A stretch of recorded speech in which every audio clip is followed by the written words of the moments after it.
This year for Christmas, my daughter Amelia and I got a present. We got several presents, but we got as a present a board game that we can play together. Actually, we kind of chose it together. It is not that we use any sort of like Santa's gonna bring you this type of plot. The game is Rampage, inspired, I believe, by the old video game where you are a big monster destroying stuff as people are trying to stop you. There are other games with a similar theme. Godzilla Kaiju Wars, which I reviewed some time ago and I personally found to be very disappointing. There was another one earlier, a different scale, the Monsters Menace America. You don't really see the monsters destroying each building. It's more like you have a map of America and you have giant monsters fighting against the army and the Marines. The National Guard, and that one was okay. Rampage so far is my favorite game with this theme. It is a dexterity game. Usually I don't like dexterity games, but it is so silly, it is so fun, it is so funny. The theme is so ridiculous and it is implemented so well that it is not a game that is particularly subtle in its mechanics, but it will get you to laugh in no time. Amelia and I play a slightly simplified version. Amelia is 3.5, but she actually can play following most of the rules as long as she's reminded all the time. What I do is she plays with special advantages and I just play following the rules and I try to win against her, and it is not easy when you have the advantages that she gets, which is pretty much to do whatever she wants on the board, but I like that challenge. In any case, Rampage, let me show you the board and the components. Components are beautiful. The next segment is something that I filmed on Christmas Day after we unpacked the game and we played it a couple of times and we really enjoyed it, and I already set it up to play it more, and as it was set up I thought, oh well, I can just film a little bit of a segment. There will also be a special appearance of my daughter Louisa in the next segment. Anyways, next segment I'm going to show you the game and I'm going to tell you about how the game works. This is the board as it will look like at the beginning of the game. It represents the city that the monsters will destroy. You have buildings here that are made of cardboard floors. Each floor is held by 4 meeples. The meeples are in different colors, so it doesn't really matter which meeples go where when you set up the game, but the color of the meeples will be important later for scoring purposes. There are also 4 vehicles that are placed there. But this is how the city looks before the monsters start destroying it. Each player has a screen representing the monster of that player. Each monster has 2 permanent teeth and then 4 teeth that are represented by counters and can be lost during the game.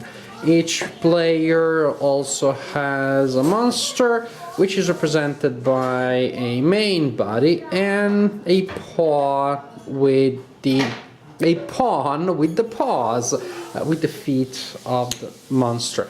At the beginning of the game, each pawn is placed in one of these 4 circles that are at the 4 corners of the board. There are also cards that are used to customize the monsters. Each monster has a character card. The character cards will indicate a special personality trait of each monster, and that personality trait indicates a bonus in terms of points that the monster may earn during the game.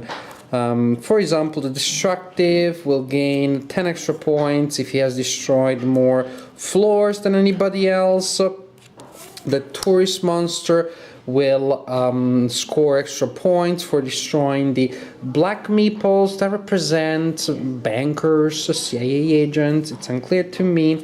The pacifist gains extra points for destroying the green meeples, which are soldiers, and so on and so forth. The softy gains extra points for each tooth of the non-permanent ones that he has preserved. As you can see, he really is fond of his own teeth. Each monster also has a main power And main powers grant special abilities and advantages during the game. I'm not going to explain them all in detail.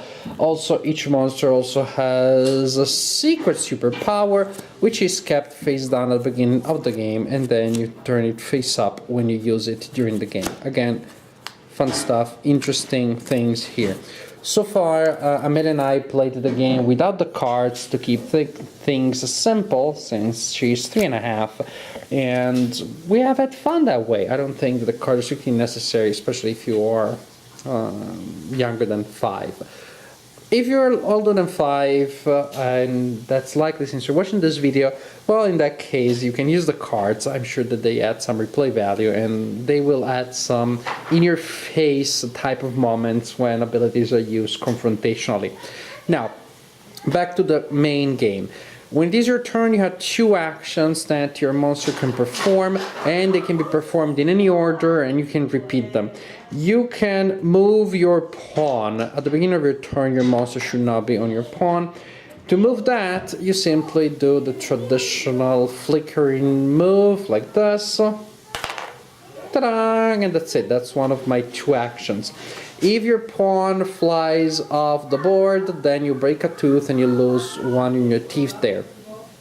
And you can move multiple times. If you bump into another monster and the monster falls, then you break one of that monster's teeth and you eat that tooth. The things that you eat and that you will score at the end of the game are placed behind the screen representing your monster, and you keep your stuff there. So you can move. After you have moved, well, necessarily, simply, if at any point your pawn is on a sidewalk adjacent to a building, or the pawn is simply adjacent to a building, then you can try to destroy that building. You hold your monster on top of the building and you simply let it fall. The rule of thumb is that after you move, your monster can be in the location where your pawn is, and then later your pawn again replaces the monster. So simply the pawn represents the monster when the monster moves. Back to trying to destroy a building, which is when you can get your monster and you drop it off a building. Can be from any height. Let's see, I'm gonna try it from there. Yay! Woohoo! Alright, the idea is that you're trying to destroy these floors. If a floor doesn't have any meeple on it, doesn't have anything on it, after you have performed your action, then you can eat that floor and it goes behind your screen. And that's great, hooray! Other actions that you can perform. If you're in a neighborhood and there is a vehicle in your neighborhood, you can place the vehicle on top of the... Hey Luisa! What's up, Luisa? That's Luisa, a little special guest. If a vehicle is in your neighborhood... This makes me laugh. Luisa makes me laugh. If a vehicle is in your neighborhood, you can put it on the head of your monster, and then you can use it as a projectile and try to destroy a building with it. That wasn't a very successful move. Let's try again. That's better, but still, I'm not a very good vehicle thrower. Something else that you can do is you can breathe with your mighty breath. You can put your chin on the head of your monster and you just blow as much as you can. I haven't found that action to be particularly effective to destroy stuff, but maybe there are people that are better at that can achieve better results. So you try to destroy, you move, you jump on buildings, you breathe, and you throw stuff around. You collect floors when there is nothing on the floors. When you're done with your 2 actions, you can also eat meeples in your neighborhood, as long as the meeples are accessible and they're not holding any architectural element. Also, you can only eat meeples up to the number of teeth that you still have. Here I have 1, 2, 3 meeples that are available, and then I have more than 3 teeth, I can eat them. Meeples that go out of the board, that's bad because they are leaving the city and we as monsters don't like it when civilians do that.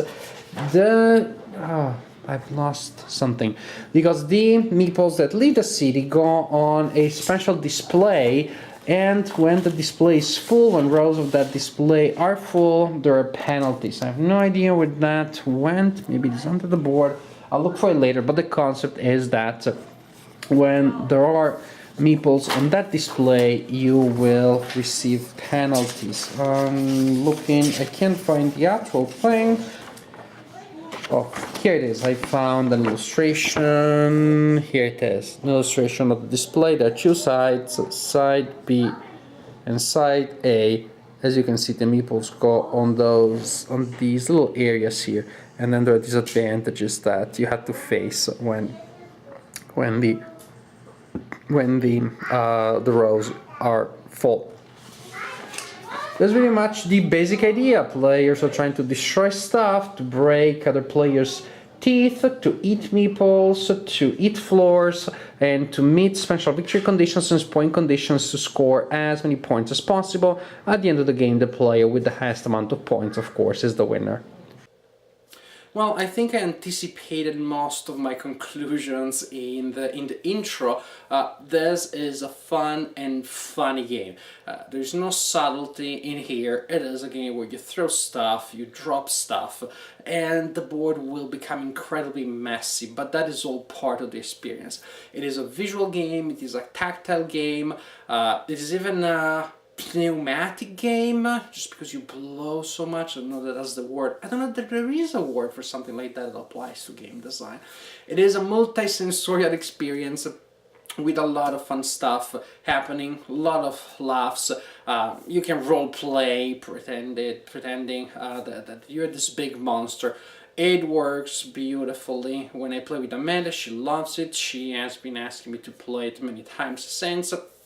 If you're playing it with slightly older children, 8 to 10, 12, then of course you can play with the full set of rules, so they can definitely grasp all the rules, so you can play the full game, and they definitely will enjoy it and probably get passionate about it. Past a certain age, when you get into the teenager range and above, a certain tongue-in-cheekness will be required. It is a silly game, but even the most serious war gamers very often do not mind that little degree of silliness. I may regret saying that because I already imagined the grognards writing that no, I am always serious, whatever. If you're always serious, this is not a game for you. If you can take a break from your grim attitude and you want to play something that looks silly, feels silly, and is silly, and is fun to play, Rampage is definitely a good option. Looks great. The components are beautiful. You could almost use them as toys just for other things. Actually, with all of those meeples, you can definitely upgrade other games that you have using those little meeples with different characters on them. Rampage, overall, good package. Silly game, but definitely fun ride.